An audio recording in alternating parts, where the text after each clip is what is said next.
On this episode of Watch Time, we're continuing our series on user-generated content, but with part 2, talking about pre-production and planning right after this.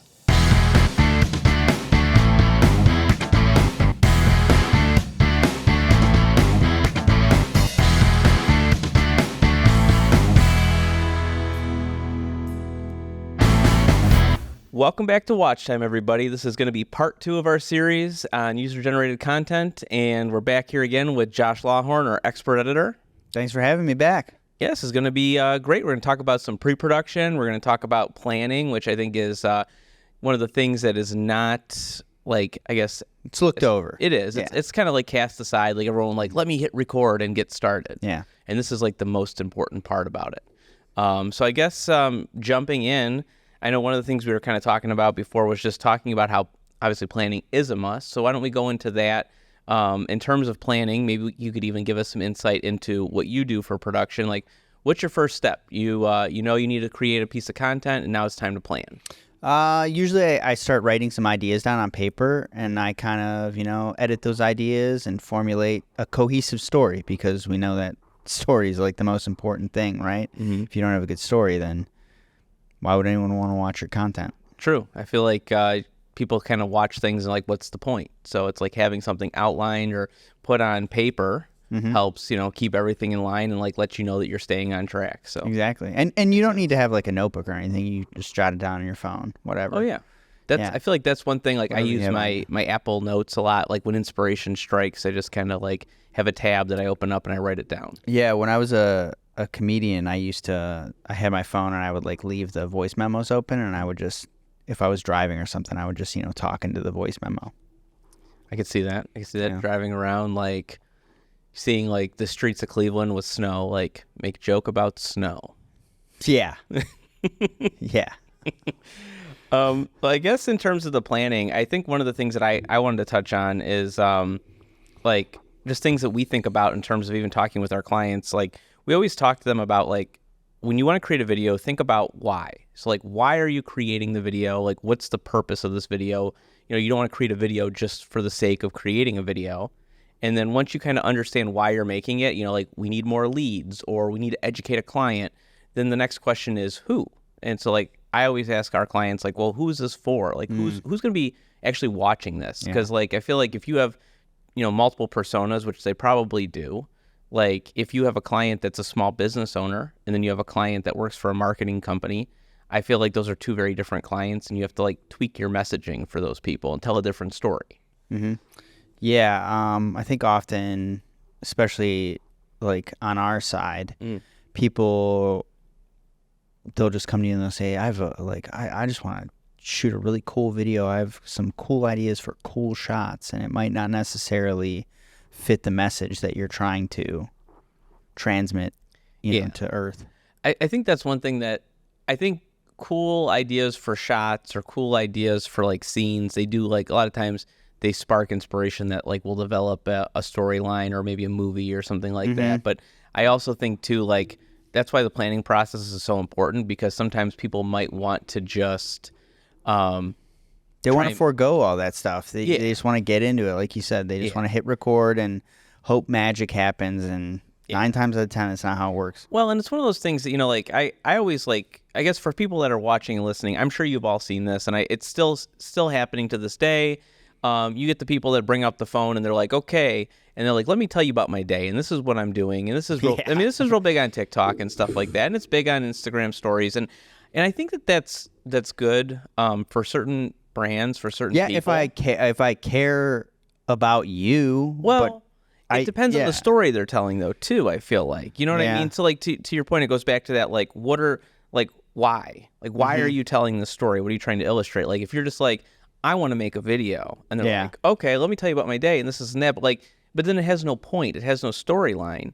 Then people get done, and they're like, well, I just watched that, and now I'm not going to watch anything else. Yeah, exactly. Yeah. So that's why it's like I think it's so important. Like, why? Like, why do the planning? Why are you doing this? Don't just record something and be like, I did a video. I did a thing. Here it is. Yeah.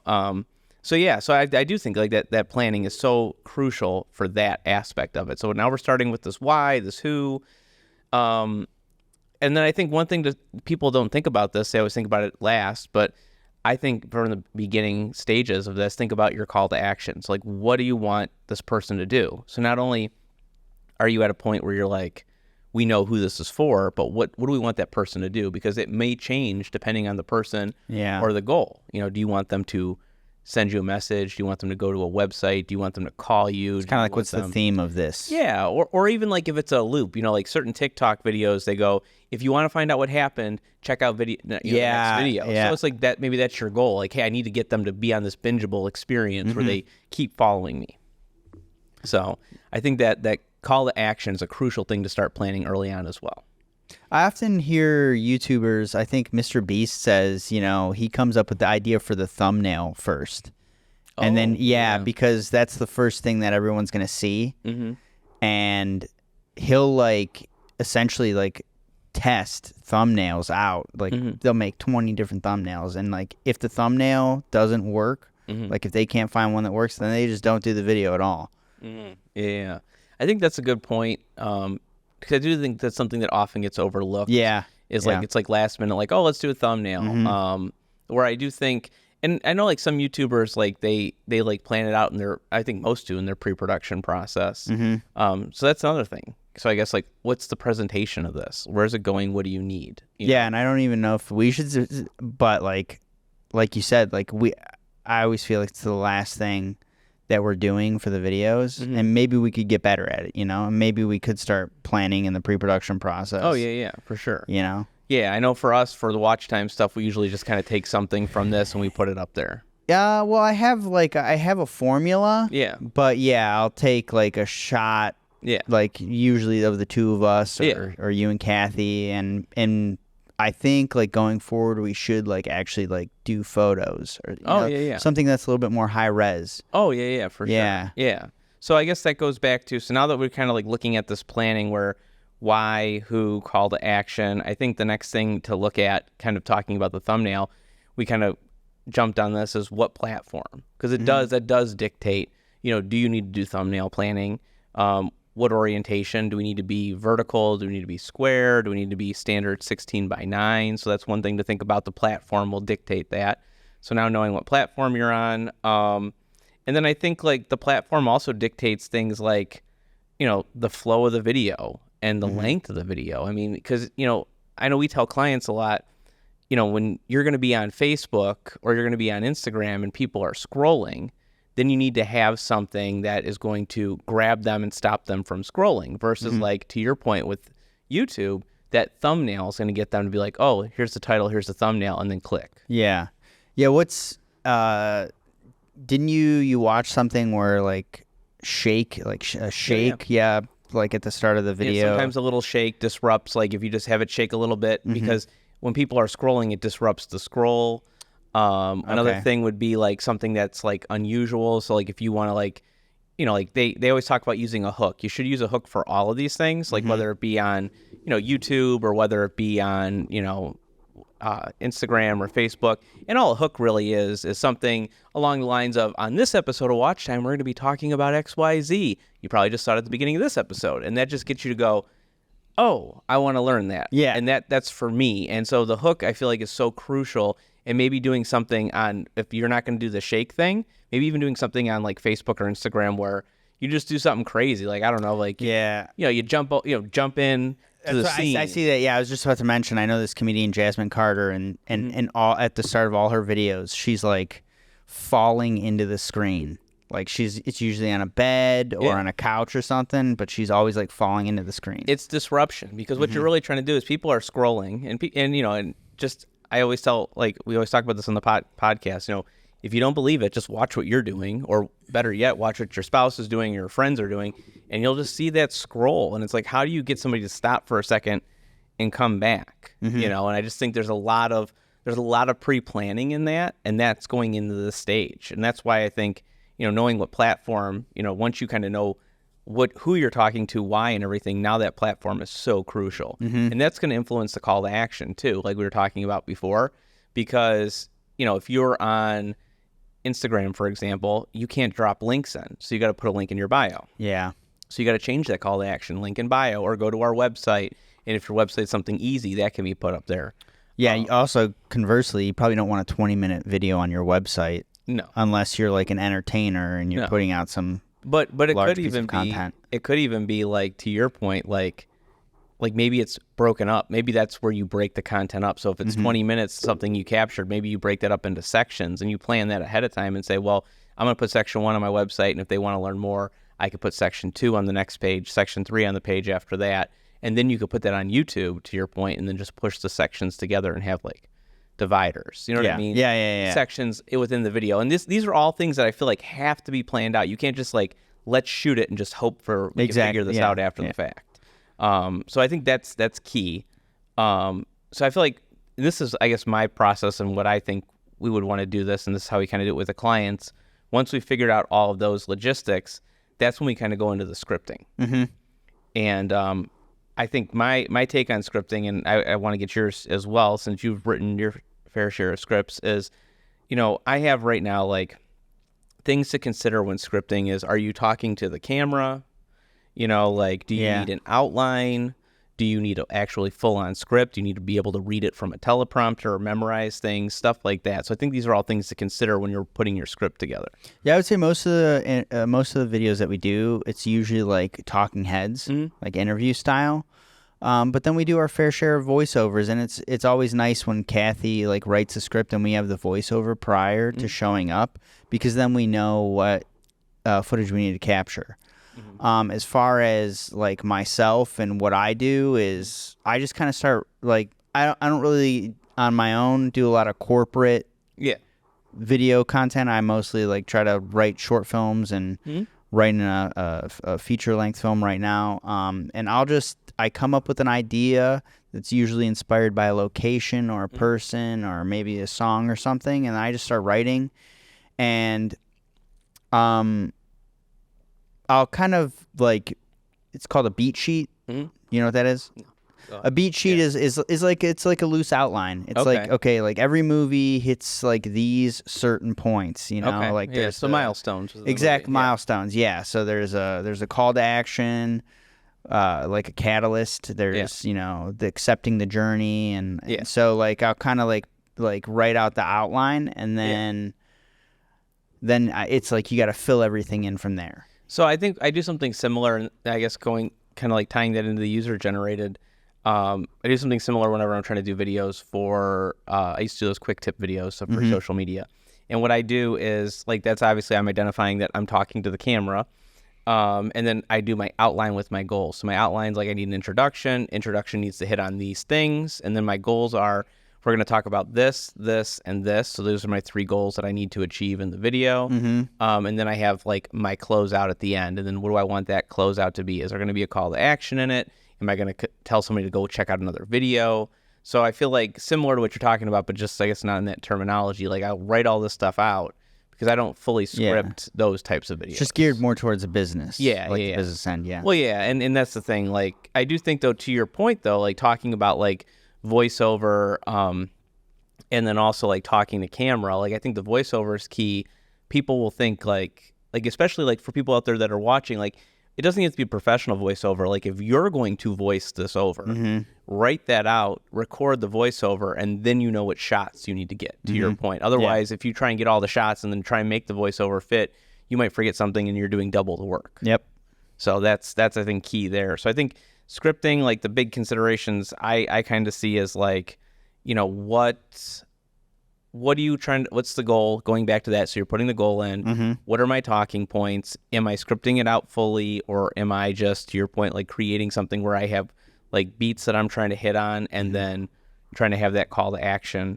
And I always leave space in my scripts for like my user-generated stuff for like notes, tags, and links, because I feel like if there's something I say in the video, I need to like, oh, I should make this a hashtag, or oh, I should get this link and put this like link this to the video somehow. Okay. Stuff like that. Because I think that's important too. Because, if you're planning this out and you go, oh, you know what, I'm noticing that like we're doing this video and we're talking a lot about user-generated content. So maybe I need to like do hashtag user-generated, hashtag DIY video, hashtag cell phone video, things like that. Yeah. Because I'm like starting to think about that as I'm putting the script together. Yeah. Okay. And then the next step after that would, you should at least have like some semblance of a shot list, Oh, yeah. Storyboard things. Storyboards are always nice. I like storyboards because it's easier to show someone visually what things are going to look like than explain to them via text. They might not necessarily understand the terminology.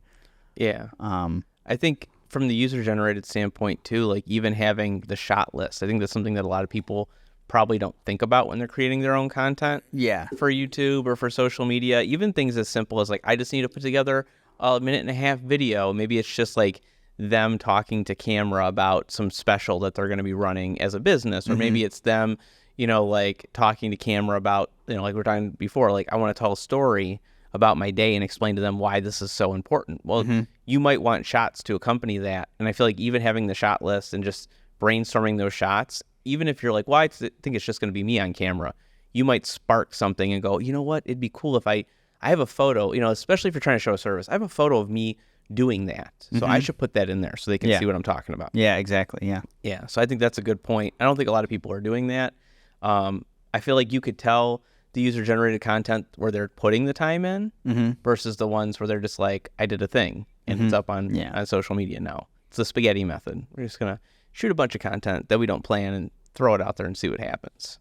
So then, I mean, even outside of the scripting, I mean, you have the script put together, and I think in this creative process, I think pre-production, because you're taking the time to think, you're going to have all these other ideas start flowing and coming to you, and maybe you want to do a video on, I don't know, like cameras, but then all of a sudden you're thinking about, well, the cameras are important, but we need tripods and we need audio and mics and things like that. So I feel like as you're like getting these other ideas, one thing I like to have, and I think would be important for people, is a content library where I can store those ideas, and I try and classify them as like into buckets, so I can pull from the buckets each time. So I have like different things. So for example, I feel like with like watch time, like we're always trying to like kind of pull from the buckets of like video marketing, digital marketing, sales, entrepreneurship, and we try and get that to kind of like be I guess a good example of the people that we're bringing on. Like I think about Roman Soiko. He really talked a lot about entrepreneurship and how he does his own digital marketing and video marketing.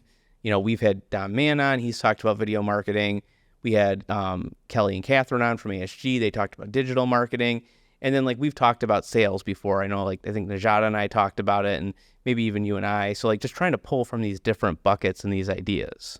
Yeah, you can have a bunch of ideas, and you should write them down because you might have more. And there's going to be a point in time when maybe you're not, the juices aren't flowing and you aren't coming up with any great ideas, and you can always go back to that back catalog of ideas that you had, and I wanted to talk about this or this, so. Yeah, I would even say like for the people that are watching, like I would reserve a little bit of time, like maybe an hour a month, just sit down and like, if you look at the ideas you have, see if it sparks new ideas, look at current content that you have, like blogs and photos and like, just different experiences maybe with your business, and start trying to just write down those ideas. Because that is one thing, like when those juices aren't flowing and you're like, oh, I got to make something, and then you don't have anything, then you're getting frustrated with yourself, and then maybe you make content that's just not as good. Yeah, or you could just drink a bunch of coffee. You could do that, too. Yeah, just drink like 5 cups of coffee. And it just gives you instant ideas. Yes. So, but no, I just think like that's why I think that this episode is so important. Is